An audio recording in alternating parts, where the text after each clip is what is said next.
여러분, 혹시 이런 경험 있어요? 밤에 이불 속에서 유튜브로 괴담 영상 틀어놓고 무서워서 이불을 턱까지 끌어올리면서도 끝까지 보는 거. 다 봤으면 그만 자면 되잖아요. 근데 안 그러죠. 다음 영상 하나만 더 하다가 새벽 3시. 소름 돋아서 화장실도 못 가면서 손가락은 멈추질 않는 거예요. 이거 의지력 문제가 아니에요. 여러분의 뇌가 공포를 일부러 찾고 있는 거예요. 오늘은 이 이상한 현상, 왜 인간은 무서운 걸 스스로 찾아보는지에 대해 이야기해 볼게요. 듣고 나면 좀 소름 돋을 수도 있어요. 왜냐면 여러분이 지금 이 영상을 클릭한 것 자체가 이미 그 증거거든요. 자, 먼저 하나 물어볼게요. 인간한테 공포라는 감정이 왜 있을까요? 기쁨이나 사랑 같은 감정은 이해가 되잖아요. 살아가는 데 도움이 되니까. 그런데 무서움은요? 심장 쿵쿵 뛰고 식은땀 나고 도망치고 싶어지고, 이건 분명히 불쾌한 감정이에요. 근데 이게 없으면 인간은 벌써 멸종했어요. 아주 옛날 풀숲에서 바스락 소리가 났을 때 뭐지? 하고 무서움을 느낀 사람은 도망쳤고, 에이 바람이겠지 한 사람은 호랑이밥이 됐어요. 공포는 생존 알람이에요. 뇌가 위험해 당장 움직여 하고 비상벨을 누르는 거죠. 그런데 여기서 이상한 일이 벌어져요. 현대인은 호랑이한테 쫓길 일이 없잖아요. 그런데도 우리 뇌의 그 비상벨 시스템은 여전히 멀쩡하게 작동하고 있거든요. 문제는 이 시스템이 너무 잘 작동한다는 거예요. 뇌 깊숙한 곳에 아몬드 모양의 작은 부위가 있어요. 이걸 뇌의 경보센터라고 생각하면 돼요. 이 녀석은 위험 신호를 감지하면 0.01초 만에 온몸에 비상 모드를 걸어버려요. 심장 박동 올리고 근육에 피 보내고 동공 확대시키고, 이 모든 게 여러분이 무섭다고 느끼기도 전에 벌어지는 일이에요. 생각보다 몸이 먼저 반응한다는 거죠. 근데 진짜 재미있는 건 그 다음이에요. 비상 모드가 걸리면 뇌에서 특별한 물질들이 쏟아져 나와요. 하나는 흥분 물질이에요. 롤러코스터 탈 때 으아 하면서 손 올리는 그 짜릿함 있잖아요. 그거예요. 또 하나는 보상 물질이에요. 맛있는 거 먹을 때, 좋아하는 사람한테 연락 올 때 느끼는 그 기분 좋은 감각. 공포를 느끼는 동안 이 두 가지가 동시에 뇌에 뿌려지는 거예요. 이게 무슨 뜻이냐면요. 무서운 이야기를 들을 때 여러분의 뇌는 공포와 쾌감을 동시에 경험하고 있다는 거예요. 무서워 하면서도 동시에 이거 좋다를 느끼는 거죠. 이게 괴담을 끊을 수 없는 첫 번째 이유예요. 뇌가 말 그대로 공포에 중독되는 거예요. 마치 매운 음식 먹을 때랑 똑같아요. 입은 불타는데 손은 계속 젓가락질 하잖아요? 혀는 고통을 느끼는데 뇌는 쾌감을 느끼니까. 공포도 정확히 같은 구조예요. 자, 그런데 여기서 핵심 조건이 하나 있어요. 이 공포가 쾌감이 되려면 반드시 나는 안전하다는 전제가 필요해요. 이불 속에서 괴담 유튜브를 보는 건 무섭지만 재밌잖아요. 근데 진짜 밤에 폐가에 혼자 서 있으면 그건 그냥 공포예요. 재미 하나도 없어요. 차이가 뭘까요? 안전거리예요. 우리 뇌는 이건 가짜야, 나한테 실제로 일어나는 일이 아니야 라는 걸 이식하는 순간 공포를 놀이로 전환시켜요. 심리학에서는 이걸 보호막 효과라고 해요. 유리병 너머로 사자를 보는 거랑 같은 원리예요. 유리가 있으니까 무섭지만 신나는 거죠. 유리가 없으면 그냥 죽음이에요. 이게 왜 중요하냐면요. 이 원리를 이해하면 왜 사람들이 특정 종류의 괴담에 더 빠지는지가 설명돼요. 예를 들어볼게요. 구글 어스에 130년 동안 찍혀있던 섬이 있었어요. 남태평양의 맨해튼만한 크기로. 그런데 2012년에 과학자들이 직접 가봤더니 그 자리에 섬 같은 건 없고 수심 1400m짜리 깊은 바다만 있었던 거예요. 이 이야기를 들었을 때 여러분 뇌에서 무슨 일이 벌어지냐면요. 경보센터가 살짝 긴장해요. 뭐야, 지도가 거짓말을 했다고? 그리고 동시에 뇌의 또 다른 부분이 미친 듯이 흥분해요. 왜? 대체 왜 130년 동안 아무도 몰랐지? 누가 일부러 그런 거야? 이게 바로 두 번째 메커니즘이에요. 인간의 뇌는 설명 안 되는 것을 절대 그냥 넘어가지 못해요. 우리 뇌는 원래 패턴을 찾는 기계예요. A 다음에 B가 오고 해가 뜨면 낮이 되고, 이렇게 세상을 예측 가능한 패턴으로 정리하는 게 뇌의 핵심 임무거든요. 그런데 괴담이나 미스터리는 이 패턴을 박살내버려요. 있어야 할 섬이 없다. 죽은 개가 살아 돌아왔다. 정부가 구멍을 감추고 있다. 이런 정보가 들어오면 뇌가 비상이 걸려요. 이건 내가 아는 패턴이 아니야. 당장 해석해야 해. 이 상태가 뇌한테는 엄청난 스트레스이면서 동시에 엄청난 자극이에요. 퍼즐을 풀 때 답이 안 나오면 짜증나면서도 계속 붙잡고 있는 것처럼 뇌가 미해결 상태를 참지 못하는 거예요.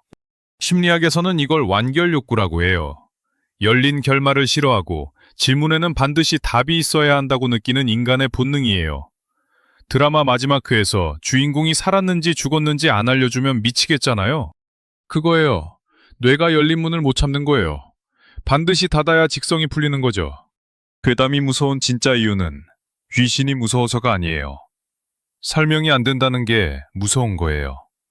인도에 밤이면 출입금지되는 마을이 있어요. 반가라라는 곳인데 그냥 출입금지가 아니라 정부가 법으로 막아놨어요. 해지면 들어가면 처벌받아요. 과학자들은 자기장이나 가스 때문이라고 설명하는데 그걸로는 밤에 몰래 들어간 사람들 몸에 생긴 물리적 상처를 설명할 수가 없거든요. 이 이야기를 들으면 여러분, 뇌가 미쳐요. 그래서 뭔데? 진짜 원인이 뭔데?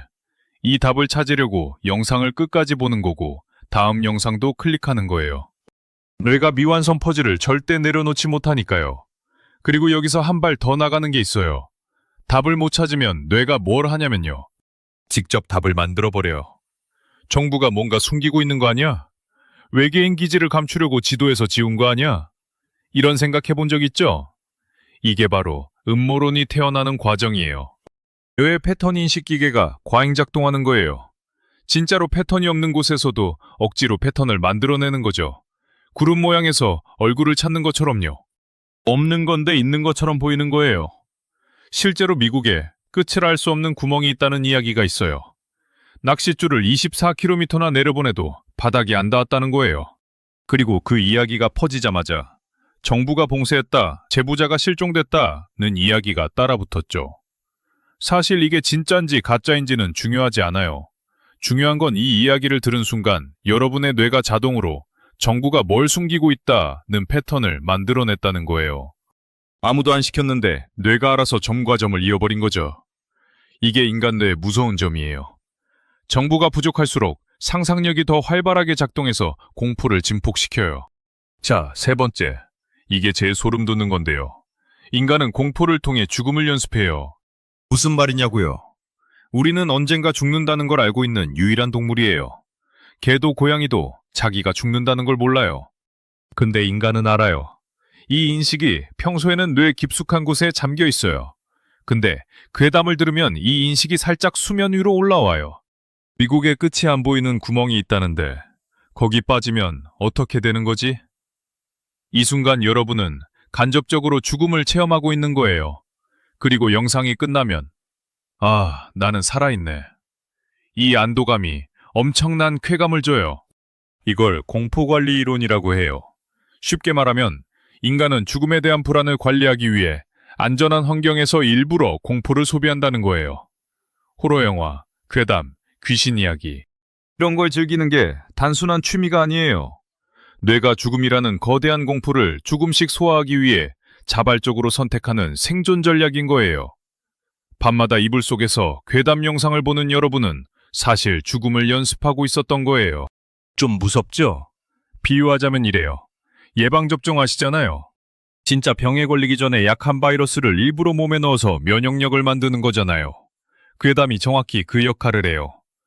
진짜 죽음을 마주하기 전에 가짜 공포를 일부러 소비해서 심리적 면역력을 만드는 거예요. 나는 이 정도 공포는 견딜 수 있어. 라는 자신감을 뇌에 심어주는 거죠.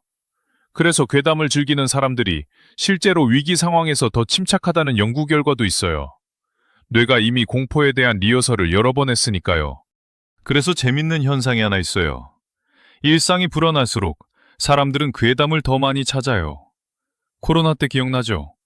전 세계가 공포에 떨던 그 시기에 호러 영화 매출이 오히려 올라갔어요. 이상하죠? 이미 현실이 충분히 무서운데 왜 일부러 더 무서운 걸 찾을까? 이유는 간단해요. 현실의 공포는 내가 통제할 수 없잖아요. 바이러스가 언제 나한테 올지 모르고 경제가 어떻게 될지 모르고 이건 진짜 무서운 거예요. 근데 괴담은 내가 영상을 끄면 끝이에요. 통제 가능한 공포예요. 인간은 통제할 수 없는 공포 앞에서 통제 가능한 공포를 일부러 소비하면서 나는 이 정도는 이겨낼 수 있어 라는 감각을 되찾는 거예요. 일종의 심리적 근력 운동이에요. 그러니까 정리하면 이래요. 여러분이 무서운 이야기를 끊지 못하는 이유. 첫째, 뇌가 공포와 쾌감을 동시에 느끼기 때문에 중독된다. 매운 음식이랑 같은 원리. 둘째, 뇌가 설명 안 되는 것을 참지 못해서 답을 찾을 때까지 붙잡고 놓지 않는다.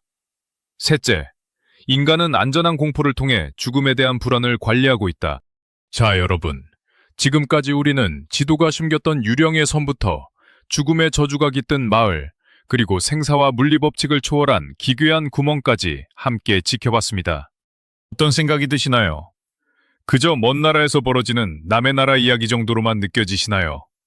하지만 오늘 우리가 다룬 이 장소들이 우리에게 던지는 진짜 질문은 따로 있습니다. 바로 우리가 상식이라고 믿고 있는 이 견고한 세상이 사실은 얼마나 얇은 유리판 위에 서 있는가 하는 점이죠.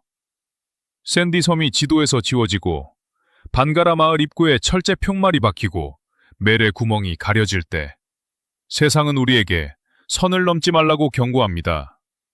하지만 인류의 역사는 언제나 그 금지된 선을 넘으려는 자들에 의해 쓰여왔습니다. 이 세계에는 우리가 이해할 수 없는 시스템에 구멍이 존재합니다. 컴퓨터 프로그램에 버그가 생기듯 우리가 사는 현실에도 설명할 수 없는 균열이 생기는 거죠. 주변을 한번 둘러보세요.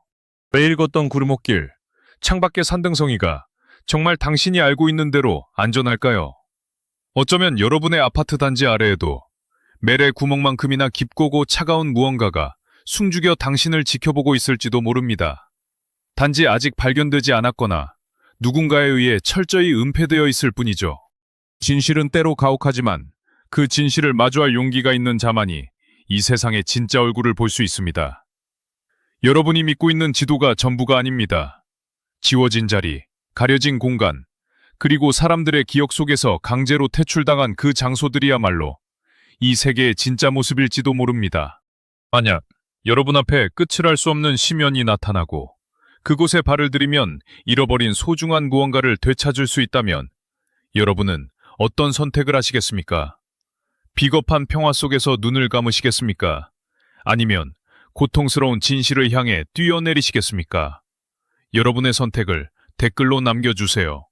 이 소용돌이 속에서 우리는 함께 답을 찾아가야 하니까요. 긴 시간 끝까지 시청해 주셔서 감사합니다. 구독과 좋아요는 저를 더 깊은 미스터리의 세계로 안내하는 연료가 됩니다. 알림 설정까지 하셨다면 다음번에 제가 들고 올 더 소름 끼치는 진실을 놓치지 않으실 겁니다. 이제 불을 끄고 잠자리에 들 시간입니다. 하지만 조심하세요. 당신의 침대 및 어둠이 오늘 제가 말씀드린 그 구멍보다 얕다고 누가 보장할 수 있겠습니까? 지금까지 지식의 소용돌이였습니다. 무사히 내일 아침을 맞이하시길 바랍니다. 자, 샌디섬 이야기로 다시 돌아가서 더 깊게 파고들어보죠. 18세기에 이 섬을 처음 발견했다는 벨로시티오의 기록을 보면 이런 구절이 있습니다. 섬 주변의 파도는 마치 무언가에 가로막힌 듯 고요했으며 섬에서 뿜어져 나오는 냄새는 일반적인 흙냄새가 아닌 금속성 악취에 가까웠다. 이게 무슨 뜻일까요? 단순한 모래섬이었다면 이런 기록이 남았을 리가 없습니다. 게다가 19세기 중반 호주 포경선들 사이에서는 샌디섬 근처에서 나침반이 제멋대로 회전한다는 괴담이 돌기도 했습니다. 자기장 교란이 일어났다는 거죠. 그렇다면 구글은 왜 이 섬을 지워버린 걸까요? 단순히 없으니까 지운 거다. 그렇게 보기엔 구글어스의 서비스 방식이 너무나 치밀합니다. 구글은 전 세계의 위성 사진을 실시간 혹은 주기적으로 업데이트하며 오차를 수정합니다. 그런데 샌디섬은 무려 10여 년 동안 구글어스 초기 버전부터 계속해서 그 자리를 지켰습니다. 그것도 아주 선명하게요. 누군가 인위적으로 이미지를 지우기 전까지는 말이죠. 방가라 마을의 경우도 마찬가지입니다. 공주를 흠모했다는 흑마술사 신기아는 사실 단순한 연애편지나 쓰는 인물이 아니었습니다. 그는 고대 베다 경전에 기록된 금지된 주술을 익힌 자였고 마을 지하에 흐르는 지맥을 비틀어버릴 정도로 강력한 영적 능력을 지녔다고 전해집니다. 그가 죽으면서 뱉은 저주는 단순한 악담이 아니라 그 지역의 공간 자체를 뒤틀어버리는 강력한 주술적 명령이었던 셈이죠. 실제로 반가라 마을 근처에서 하룻밤을 보낸 고고학자들은 사물함의 물건이 제멋대로 이동하거나 텐트 밖에서 수천 명의 군대가 행진하는 소리를 들었다고 보고했습니다. 여러분, 지금 당장 스마트폰을 꺼내서 평소에 자주 쓰시는 지도를 한번 열어보시겠습니까? 손가락 2개로 화면을 쓱쓱 문지르면 전 세계 어디든 안방처럼 들여다볼 수 있는 시대죠. 우리는 이 정교한 디지털 지도를 신의 계시처럼 믿습니다. 지도가 가리키는 곳에 땅이 있고 바다가 있다고 믿으며 항해를 하고 비행기를 띄웁니다. 그런데 말입니다. 만약 우리가 그토록 신뢰했던 이 지도가 수백 년 동안 전 인류를 상대로 거대한 사기극을 벌여온 것이라면 어떨까요? 지도에는 분명히 존재하는데 막상 가보면 눈 씻고 찾아봐도 없는 유령 같은 땅. 오늘 우리가 첫 번째로 마주할 진실은 바로 남태평양 한가운데서 증발해버린 의문의 섬, 샌디 섬에 관한 이야기입니다. 자, 상상해보세요. 때는 1876년입니다. 영국의 포경선 벨로시티호가 파도를 가르며 호주 근해를 지나고 있었습니다. 그때 항해사의 눈에 기괴한 풍경이 들어옵니다. 끝도 없이 펼쳐진 푸른 바다 한복판에 짙은 모래색을 띤 거대한 육지가 불쑥 솟아 있었던 거죠. 항해사는 자신의 눈을 의심하며 기록을 남깁니다. 이곳에 거대한 모래섬이 있다. 이 발견은 즉시 전 세계 지리학계로 퍼져나갔습니다. 이때부터 이 땅은 샌디 섬이라는 이름으로 불리기 시작하죠. 그 크기가 어느 정도였냐고요? 무려 미국 뉴욕의 심장부 맨해튼 섬과 맞먹는 규모였습니다. 서울로 치면 강남구와 서초구를 합친 것보다 더 큰 땅덩어리가 바다 위에 둥둥 떠 있었던 셈입니다. 결코 스쳐 지나갈 만큼 작은 바위섬이 아니었다는 소리입니다. 그 후 100년이 넘는 시간 동안 샌디 섬은 전 세계 모든 지도에서 당연한 존재가 되었습니다. 권위 있는 종이 지도는 물론이고 21세기 인류의 나침반이라 불리는 구글어스에도 샌디 섬은 선명하게 기록되어 있었죠. 그런데 이상한 점이 있었습니다. 구글어스로 이 섬을 확대해 본 사람들은 하나같이 고개를 갸우뚱했습니다. 주변의 푸른 바다와는 이질적으로 섬이 있어야 할 자리가 마치 검은색 절연 테이프로 대충 붙여놓은 것처럼 새카맣게 가려져 있었거든요. 사람들은 수군거리기 시작했습니다. 저 시커먼 어둠 속에 정부가 숨기고 싶어하는 비밀기지가 있는 거 아니야?